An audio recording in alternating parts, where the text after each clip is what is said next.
તમારે પેલા ભટ્ટા મોટો મરવા જ્યાં ભટ્ટોમાં જ દઈ દેશે કોણ? હવે એમનો જીવન ભટ્ટો ભરાઈ રહ્યો છે. આમાં ભટ્ટા પડતા મેલો આવી હોય તૈયાર કરો ફટોફટ પેલા રે ભાઈ તો હમા તળે પડી છે એમને ઉતાવળ આવો છોડી મીઠો છે એટલે ઉતાવળ તો આવો ખાવ ને રે તો દાખો તલાલ તૈયારી હા કેવું આવો આવો મારો મોરભાઈ આવે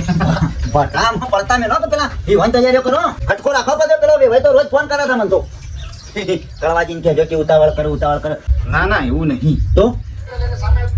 આ મારા કાળિયાનો વિવાહ શિયાળામાં રાખવાનો શિયાળામાં રાખીએ શિયાળામાં ઓ ભલા આદમી યાર હું વાત કરો તમે તો પેલા ભાઈ યાર બધી તૈયારીઓ કરીને ખરીદી કરીને બેસી ગયા છે ને એ તો હું વાંધો નહીં સીધું થોડું બગડવાનું છે તો મેં કીધું કે પેટીઓમાં આગો પાછું કઈ કે ઊંડા ખડમાં મેકી દો કે શાંતિ હું કામ બગડો કશું ના થાય પણ તમે આયા દાડે હું નાટક કરો છો હું હતો તમારે ના સોમાં તો જોવા વરસાદ તો અને આ મારા કાળિયાનો વિવો લઈને હું જઉં અને એકન અવસર આદરું બધું રમણ ભમણ થઈ જાય યાર બે દાડા હોય તો આ તો માવઠો કહેવાય છો સોમાં ઉનાળામાં તો માવઠો જ હોય પેલા અંબાલાલે ફરી છે આ કઈ કંકોળો